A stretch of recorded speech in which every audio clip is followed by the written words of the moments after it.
नमस्कार दोस्तों, आप सबका स्वागत है मेरे YouTube चैनल के ऊपर जिसका नाम है प्रॉफिटेबल ट्रेडर्स। और हम आज इस वीडियो के अंदर चर्चा करेंगे जो आज एक अनाउंसमेंट हुई है रिलायंस की तरफ से कि भाई रिलायंस जियो और फेसबुक के बीच में एक डील अनाउंस हुई है। तो हम देखेंगे कि उसका इम्पैक्ट, उस डील का इम्पैक्ट रिलायंस के स्टॉक के ऊपर क्या पड़ेगा और मार्केट के ऊपर क्या पड़ेगा। लेकिन आगे बढ़ने से पहले मैं ये कहना चाहूँगा कि अगर आपने हमारे चैनल को सब्सक्राइब नहीं किया तो प्लीज़ चैनल सब्सक्राइब कीजिएगा और बेल नोटिफिकेशन को दबाना मत भूलिएगा। तो चलिए हम चलते हैं, पहले तो चलते हैं कि जो भी डील हुई है, पहले क्या डील हुई है उसको हम समझ लेते हैं, क्योंकि इसको समझना बहुत ज़रूरी है।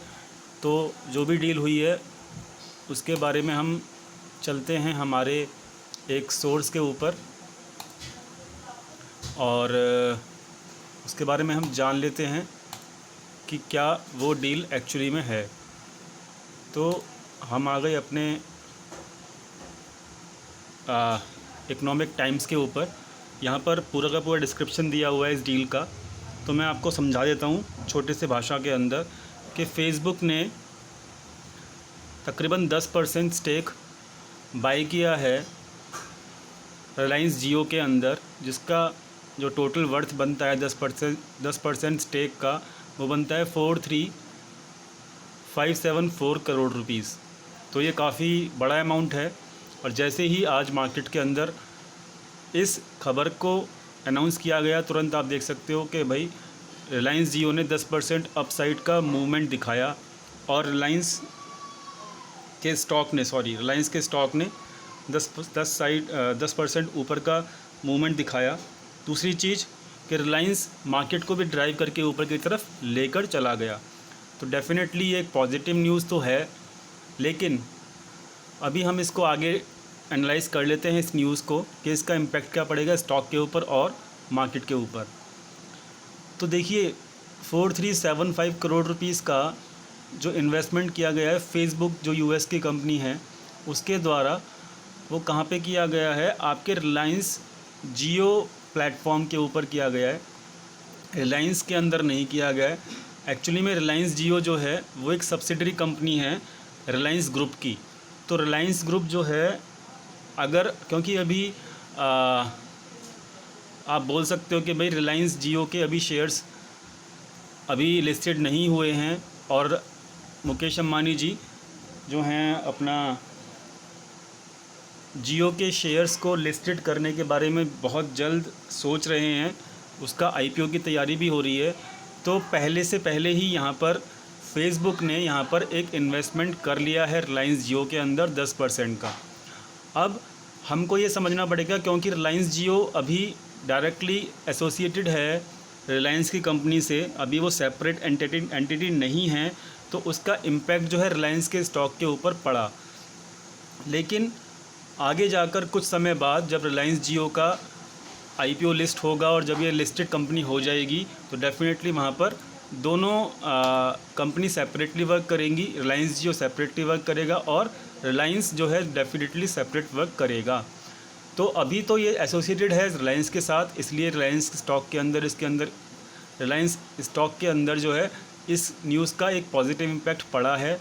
बट मैं ये कहूँगा कि जब इसका एक लॉन्ग टर्म इम्पैक्ट की बात अगर हम बात करें इस न्यूज़ की, तो डेफिनेटली रिलायंस जियो का जब आईपीओ लिस्टेड होगा तो ये रिलायंस जियो के लिए ज़्यादा इम्पॉर्टेंट खबर है, डिस्पाइट कि हम रिलायंस के बारे में अगर हम देखें। और डेफिनेटली जो एक हिंट मिल चुका है कि भाई रिलायंस जियो का जो है आपका आईपीओ बहुत जल्द आ जाएगा, अगले 6 से 7 महीने के अंदर। तो वो भी खबरें चल चुकी हैं। तो डेफिनेटली फ़िलहाल जो है अगर हम लॉन्ग टर्म पर्सपेक्टिव की बात करें तो लॉन्ग टर्म पर्सपेक्टिव के हिसाब से ये जो न्यूज़ का इम्पैक्ट है, ये रिलायंस जियो का जब स्टॉक लिस्टेड होगा तब उसके लिए बेटर है, ना कि रिलायंस के लिए बेटर है।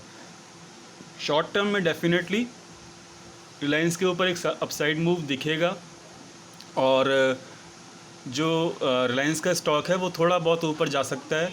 But long term point of view से रिलायंस के लिए ये ज़्यादा अच्छी खबर नहीं है। हाँ, रिलायंस जियो का जब आईपीओ लिस्टेड होगा उसके लिए ये डेफिनेटली एक अच्छी खबर है। ये मेरा पॉइंट ऑफ व्यू है, मैं गलत भी हो सकता हूँ। तो दूसरी चीज़ कि यहाँ पर एक बहुत अच्छी लाइन लिखी हुई है, आपने देखा होगा कि भाई रिलायंस मतलब the deal with help Mukesh Ambani on RIL reduce debt further and allow the Mark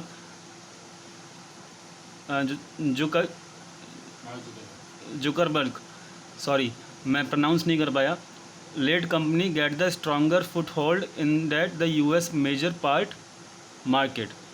मतलब सिंपल सी बात है कि ये डील जो हुई है इतने बड़े अमाउंट की, डेफिनेटली रिलायंस के अंदर यहाँ पर अभी डायरेक्टली ये डील होगी, क्योंकि एक रिलायंस जियो एक अभी इसी के साथ एसोसिएटेड कंपनी है। तो डेफिनेटली इस पैसे का वजह से जो डेप्थ होंगे रिलायंस के वो डेफिनेटली रिड्यूस हो सकते हैं, ये पॉसिबिलिटी है। तो रिलायंस के अगर डेप्थ रिड्यूस होते हैं तो ये भी एक पॉजिटिव खबर है रिलायंस के लिए। लेकिन मेरा मानना अभी भी यही है कि पॉजिटिव जो है ये रिलायंस जियो के लिए ज़्यादा है, और रिलायंस जियो डेफिनेटली अभी भी अच्छा कर रहा है, बहुत ज़्यादा सब्सक्राइबर्स के हैं इंडिया के अंदर। और अभी रिलायंस जियो जो है मुकेश अम्बानी जी ने बोल दिया है क्लियरली कि वो एक डिजिटल वर्ल्ड के अंदर काफ़ी कुछ नया करने जा रहा है।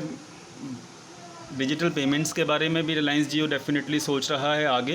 तो डेफिनेटली एक गुड न्यूज़ है और रिलायंस जियो के लिए। और जब इसका IPO लिस्टेड होगा तो वहाँ पर इसका IPO के अंदर डेफिनेटली एक उछाल होगा, और जब इसके स्टॉक लिस्टेड होंगे तो वहाँ पर इसका पॉजिटिव इम्पैक्ट ज़रूर पड़ेगा। दूसरी चीज़, अभी हम चलते हैं रिलायंस के स्टॉक के ऊपर। और रिलायंस के स्टॉक के अंदर आज मुझसे पूछा गया था कि भाई रिलायंस के अंदर क्या कहते हैं, क्या टारगेट्स हो सकते हैं, तो मैंने टारगेट्स दिए थे डेफिनेटली। तो रिलायंस के अंदर जो टारगेट्स मेरे को दिख रहे हैं फ़िलहाल इस डील के बाद, आज तो वैसे भी काफ़ी ज़्यादा उछाल हो चुका है 10% के आसपास, लेकिन जो डाटा पॉइंट्स और सपोर्ट रेसिस्टेंस के हिसाब से जो पहला टारगेट मुझे नज़र आता है 1420 का नज़र आता है, 1420 का 1426 का यहाँ पर है, तो 1420 का टारगेट मैं पहला लेके चलूँगा।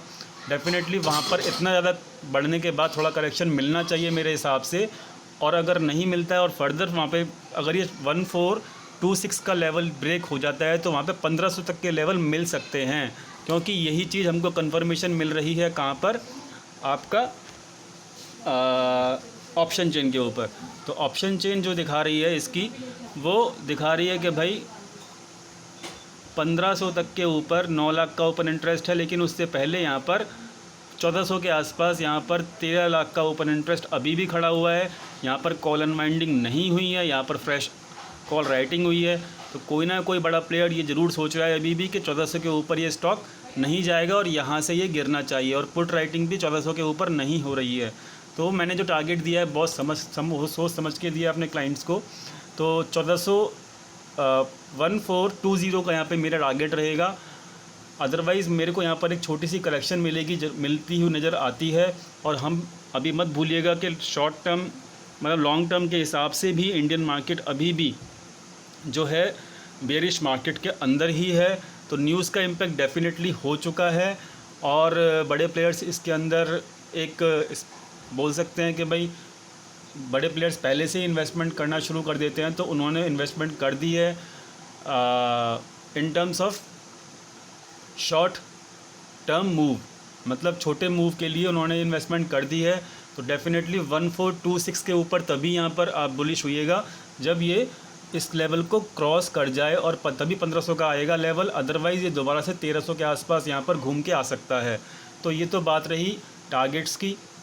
और ये रिलायंस का जो कंपनी है, आपको समझना पड़ेगा कि रिलायंस की जो कंपनी है वो ऑयल रिफाइनरी कंपनी है, जिसका जो लेना देना है पूरा का पूरा ऑयल रिफाइनिंग के बिज़नेस से है। और जो ये इन्वेस्टमेंट हुआ है फेसबुक का, ये इन्वेस्टमेंट हुआ है आपके रिलायंस जियो के अंदर। तो डेफिनेटली इस चीज़ को समझने की कोशिश कीजिएगा कि दोनों जो सेक्टर हैं वो अलग अलग सेक्टर हैं, ठीक है। तो कोई लोग अगर आपको ये बोलेगा कि भाई रिलायंस का स्टॉक जो है अभी इस डील के बाद बहुत ऊँचा जाएगा, तो प्लीज़ समझने की कोशिश कीजिएगा कि दोनों सेक्टर अलग अलग हैं रिलायंस के अंदर। और मैंने पहले ही बता दिया, रिलायंस जियो का जब IPO लिस्टेड होगा देन डेफिनेटली उसके अंदर इस वाली खबर का बहुत अच्छा इम्पैक्ट पड़ेगा।